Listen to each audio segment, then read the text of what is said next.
Cooperative society. Now बहुत लोगों ने सारस्वत बैंक सुना होगा, ठीक है ना, तो वो कोऑपरेटिव सोसाइटी है। तो इस वीडियो में कोऑपरेटिव सोसाइटी क्या होता है, कैसे शुरू करते हैं, कितने लोग लगते हैं, कौन कौन डॉक्यूमेंट्स लगता है, कौन चलाता है कोऑपरेटिव सोसाइटी को, कैपिटल किस रूप में होता है, पूरा का पूरा हम स्टडी करेंगे।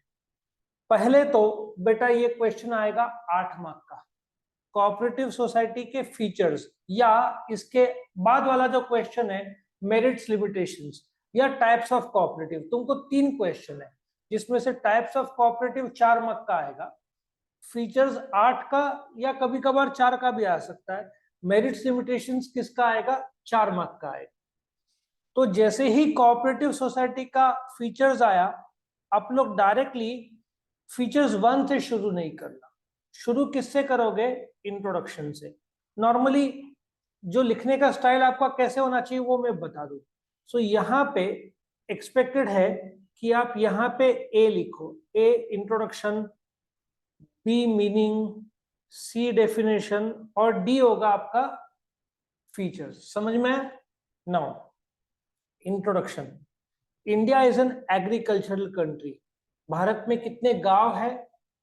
6 लाख गांव है। महाराष्ट्र में करीबन 43,000 विलेजेस है, 36 डिस्ट्रिक्ट्स है। सो बिकॉज इतने सारे गांव है तो वर्ल्ड का सबसे ज्यादा कोऑपरेटिव मूवमेंट तो गांव से शुरू होना है। और weaker section of the society को जब लगा कि उनके अपने हक है, हक के लड़ाई के लिए एकजुट होना पड़ेगा, तो कोऑपरेटिव सोसाइटी का इंपॉर्टेंस आया। इंडिपेंडेंस के बाद लोगों के पास इतना पैसा नहीं था कि बड़े बड़े फैक्ट्री शुरू कर सके, लेकिन सेलर फायदा ना उठाए इसलिए फार्मर्स ने या कंज्यूमर ने अपना एक ग्रुप बनाना शुरू किया। अब जैसे ग्रुप बनाना शुरू किया तो उसके लिए कायदा जरूरी हुआ। तो कोऑपरेटिव सोसाइटी के लिए ब्रिटिशर्स द्वारा एक ऑलरेडी बनाया हुआ कायदा था जिसको हम बोलते हैं कोऑपरेटिव सोसाइटीज एक्ट ऑफ 1912। लेकिन ये किस जमाने का था? आजादी के पहले का था। ब्रिटिशर्स को कोई चिंता नहीं थी इंडियंस की। सो देन कॉन्स्टिट्यूशनली डिसाइड किया गया हर एक स्टेट अपना खुद का कोऑपरेटिव सोसाइटीज एक्ट बनाएगा। तो ये देखते हुए महाराष्ट्र ने खुद का कोऑपरेटिव सोसाइटीज एक्ट बना लिया, Maharashtra cooperative societies act of 1960 बनाया। इसका मतलब आपको कोऑपरेटिव सोसाइटी फॉर्म करना है तो आपको महाराष्ट्र कोऑपरेटिव सोसाइटीज एक्ट 1960 के तहत मूवमेंट करना पड़ेगा। आया समझ में? आज के तारीख में लाख के ऊपर आसानी से कोऑपरेटिव सोसाइटीज आपको मिल जाएंगे। उसके आप ए बी सी, आप डी एग्जाम्पल भी लिख सकते हो। कौन सा example? Saraswat bank, Jhulelal bank, Jalaram bank, रूपी बैंक, लक्ष्मी बैंक, बहुत सारे बैंक है। और नवे बिल्डिंग में कोऑपरेटिव सोसाइटी भी रहते हैं, हाउसिंग कोऑपरेटिव्स बोलते हैं। सो बेटा कोऑपरेटिव सोसाइटी बनाने के लिए कम से कम कितने लोग लगेंगे? 10 लोग लगेंगे। सो कोऑपरेटिव ऑर्गेनाइजेशन एक वॉलंटरी, जो खुद से लोग साथ में आए हैं, कम से कम 10। उनका इकोनॉमिक ऑब्जेक्टिव मतलब अपना बाजार नाम का एक है जहां पे आप लोग एज कंज्यूमर एक आते हैं, होलसेल में गुड्स खरीदते हैं और सस्ते में बेचते हैं। जैसे डीमार्ट है ना, बट डीमार्ट कंपनी है। आया समझ में? कोऑपरेटिव सोसाइटी कंपनी नहीं है। कोऑपरेटिव सोसाइटी का उद्देश्य सेवा रहता है, बाकी सब कमर्शियल ऑर्गेनाइजेशन का उद्देश्य क्या रहता है? प्रॉफिट। सो कोऑपरेटिव सोसाइटी प्रॉफिट के उद्देश्य से शुरू होता ही नहीं है, सेवा के उद्देश्य से। सो मेन उद्देश्य कोऑपरेटिव सोसाइटी का हर कोई एक दूसरे की मदद करे। ठीक है, डेफिनेशन आपसे एक्सपेक्टेड है कि आप लर्न करो। ये इतना बड़ा डेफिनेशन है, वैसे तो आप छोटा ही लर्न करना प्रेफर करोगे। Cooperative society is a society जिसका उद्देश्य प्रमोशन ऑफ, लोग का पैसा बचना, मेंबर्स एक दूसरे को कोऑपरेट करके। और डी, आप क्या कर सकते हो, एग्जांपल डाल सकते हो। एग्जांपल क्या है कोऑपरेटिव सोसाइटी का? सारस्वत बैंक, ये सबने सुना है, ठीक है। ई आप शुरू कर सकते हो, वो फीचर्स ऑफ कोऑपरेटिव सोसाइटी। एक अच्छी बात है, voluntary association and cooperate open membership. अपना इंडियन कॉन्स्टिट्यूशन कहता है कि यदि मैं बोलूं हिंदू कोऑपरेटिव या मुस्लिम कोऑपरेटिव, ये लीगली अलाउड नहीं है। तुम एक धर्म के लिए नहीं खोल सकते, भले उसमें मैक्सिमम हिंदू हो, लेकिन voluntary association and open membership मतलब आप भेदभाव नहीं कर सकते, कास्ट, रिलीजन, जेंडर। हालांकि लिज्जत पापड़ में मैक्सिमम वुमेन ही है। 5 से 7 गुजराती औरतों ने कुछ 15-20 रुपए डाल के शुरू किया, आज वो 1000 करोड़ का ये हो गया, संस्था हो गया। अमूल गुजरात में कुछ लोगों ने मिलकर शुरू किया, आज वो 20,000 करोड़ का संस्था हो गया है, ठीक है। सो कोई भी इसमें ज्वाइन कर सकता है। कैसे ज्वाइन करना है, आगे कैपिटल रहा तो मैं बताऊंगा, नहीं रहा तो मैं खुद एक्सप्लेन करूंगा, नहीं दिया हुआ है तो मैं आपको बताता हूं कैसे बनना है। आपको एक नासिक में बिजनेस बैंक है, सुना है? तो ये लोग के पास जाने का, 3,000 रुपए का एक शेयर खरीदने का, एक ही शेयर खरीद सकते हैं आप, और 3,000 ही डाल सकते हैं। तो आप क्या बन जाएंगे, इसके सभासद या मेंबर। जब ये संस्था शुरू होता है तो कम से कम कितने लोग चाहिए? 10। 10 से कम में शुरू नहीं हो सकता, 10 से ज्यादा चलेगा, लाखों हो सकते हैं, कोई प्रॉब्लम। लेकिन एक आदमी लिमिटेड सिर्फ 3,000 के शेयर बिजनेस बैंक में ले पाए, तो इसकी वजह से भले ही इनका उद्देश्य सर्विस है, बट वो प्रॉफिट करते हैं, तो तुमको बेनिफिट ज्यादा मिलता नहीं है, क्योंकि तुम धंधा जहां पे ज्यादा है वहां पे ज्यादा पैसा लगाने का मन करता है, वहां नहीं लगा सकते, लिमिटेड है 3,000। Democratic principal. अभी कंपनी का मालिक कौन है? Share holder. कंपनी को चलाता कौन है?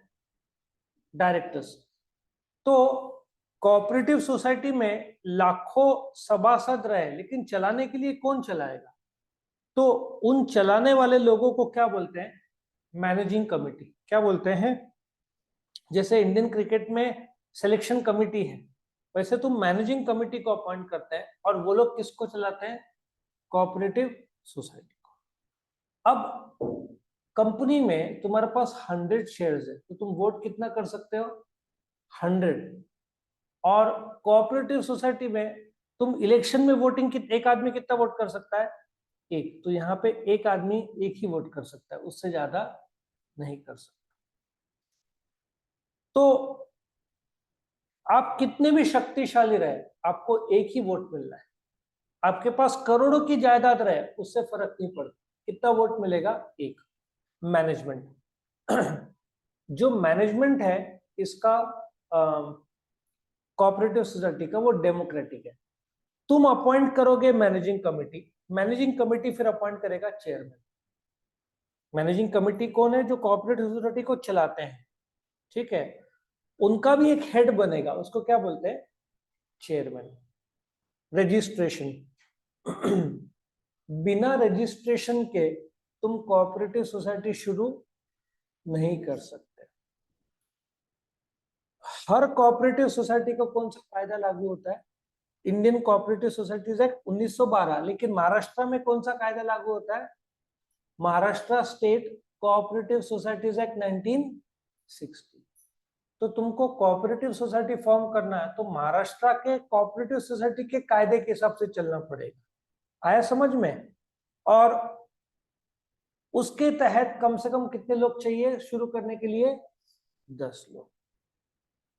वो मेन तुमसे आधार कार्ड मांगेंगे, बराबर है। बहुत आसानी से कोई भी फॉर्म कर सकते हैं। कंपनी का फॉर्मेशन बहुत कॉस्टली है, कॉम्प्लिकेटेड है, टाइम कंज्यूमिंग है, लेकिन कोऑपरेटिव सोसाइटी का उद्देश्य सेवा है, तो क्या होता है? आसानी से फॉर्म होता है। Now separate legal status. Let us take one example. यदि Saraswat bank for example form किया, ठीक है, बहुत फेमस बैंक है सारस्वत बैंक, सुना भी होगा आप लोगों ने। Now tell me, Saraswat bank के मालिक कौन है? जो 10 लोग कम से कम है, उसमें हजारों मेंबर्स होंगे। ये मेंबर सारस्वत बैंक के देखा जाए तो मालिक है। हर एक के पास सारस्वत बैंक का एक शेयर होगा। वो लोग किसको अपॉइंट करते हैं चलाने के लिए? किसको अपॉइंट करते हैं? मैनेजिंग कमेटी, बराबर है। अभी क्या होता है, सपोजिटली इंडिया का एक कोर्ट है, किसी ने केस कर दिया सारस्वत बैंक पे, तो क्या मेंबर्स पर केस होगा? नहीं। मैनेजिंग कमेटी पर केस होगा? नहीं, क्योंकि सारस्वत बैंक को एक सेपरेट लीगल अस्तित्व या नाम मिलता है। इसका एक एग्जांपल ले लो। सपोजिटली एक पटेल किराना शॉप, ठीक है, पटेल किराना शॉप पर यदि केस हुआ, पटेल किराना शॉप पर केस हुआ, तो ऑटोमेटिक मिस्टर पटेल पर केस होता है, क्योंकि कोर्ट दुकान और मालिक को एक ही मानता है। जबकि कोऑपरेटिव सोसाइटी में बैंक और मालिक जो कि मेंबर्स है, शेयर होल्डर्स है, वो अलग अलग मानता है, मैनेजिंग कमेटी को अलग मानता है। तो सारस्वत बैंक पर केस हुआ तो सारस्वत बैंक को ही जवाब देना है, मेंबर्स पर केस नहीं होता, मैनेजिंग कमेटी पर केस हुआ। रिलायंस इंडस्ट्रीज पर केस हुआ तो मुकेश अंबानी पर केस नहीं होता। आया समझ में यहां तक? चलो आगे बढ़ते हैं हम। इसको इस सेपरेट लीगल स्टेटस मिलता है, लिमिटेड लायबिलिटी। अभी मैंने तुमको बिजनेस बैंक का एग्जांपल दिया। बिजनेस बैंक का मेंबर बनने के लिए कितने रुपए के शेयर्स खरीदने पड़ेंगे? 3000, ठीक है। अभी एक एग्जांपल लेते हैं बिजनेस बैंक का, वो कोऑपरेटिव सोसाइटी है, ठीक है। सो बिजनेस बैंक एक कोऑपरेटिव सोसाइटी है। तुमने शेयर खरीदा, एक ही अलाउड है 3000 रुपए का। अब दिक्कत ऐसा है कि एक एग्जांपल ले रहा हूं मैं, कि सपोजिटली तुमने 3000 दिए, तुम मेंबर बने। अब बिजनेस बैंक को घाटा हुआ, पर हेड जितने मेंबर्स है, पर हेड घाटा 200 रुपया आ रहा है, तो तुम बिजनेस बैंक को कितना दोगे? The answer is 0। क्यों? क्योंकि तुम्हारा जवाबदारी बिजनेस बैंक के प्रति सिर्फ शेयर्स के पैसे के संदर्भ में। तुमने एक बार 3000 रुपये पे किया, तो इसके ऊपर बिजनेस बैंक घाटे में है, डूब गया, बंद हो गया, तुमको एक भी रुपया देने की जरूरत नहीं। तो तुम्हारा liability is limited. Limited to what? Share value. Supposedly business bank बोलता है तुम अभी 2000 दो, बाद में 1000 रुपया दो, ठीक है। और बाद में बिजनेस बैंक को घाटा होता है, पर हेड घाटा आता है 1500 रुपया, लेकिन तुमको कितना देना बाकी है? तो तुम 1000 ही दोगे। तुमने पूरा 3000 दिया, फिर भी घाटा पर हेड 1500 आ रहा है, तुम एक भी रुपया दोगे नहीं, क्योंकि तुम्हारा कोऑपरेटिव सोसाइटी के प्रति जवाबदारी शेयर्स का वैल्यूएशन का पैसा पे करने का है, इसके ऊपर तुम्हारा जवाबदारी नहीं है। आया समझ में? इसको हम लिमिटेड लायबिलिटी बोलते हैं। नंबर ऑफ मेंबर्स, कितने मेंबर्स होंगे कम से कम शुरू करने के लिए? 10, ज्यादा से ज्यादा अनलिमिटेड। वोटिंग राइट्स, हर एक को कितना वोटिंग मिलेगा? 1 पर्सन 1 वोट। जबकि कंपनी में 1 शेयर 1 वोट है, तुम्हारे पास 100 शेयर रहेंगे तो तुमको 100 वोट मिलेगा कंपनी में। यहाँ पे ऐसा नहीं है, एक ही वोट मिलना है तुमको, सबको इक्वल वोटिंग राइट्स और 1 वोट। सर्विस मोटिव, इसका ऑब्जेक्टिव क्या है कोऑपरेटिव सोसाइटी का? सर्विस, सेवा देना। इसमें एक और पॉइंट है, जो कोऑपरेटिव सोसाइटी का अकाउंट्स बनता है उसका चेकिंग कौन करेगा? एक ऑडिटर जो कि चार्टर्ड अकाउंटेंट है, उसको अपॉइंट करना पड़ता है। आया समझ में? और इसमें गवर्नमेंट रेगुलेशन भी थोड़ा स्ट्रिक्ट रहता है, क्योंकि कई बार बोलते हैं ना, फ्रॉड के हिसाब से भी कुछ लोग शुरू कर सकते हैं।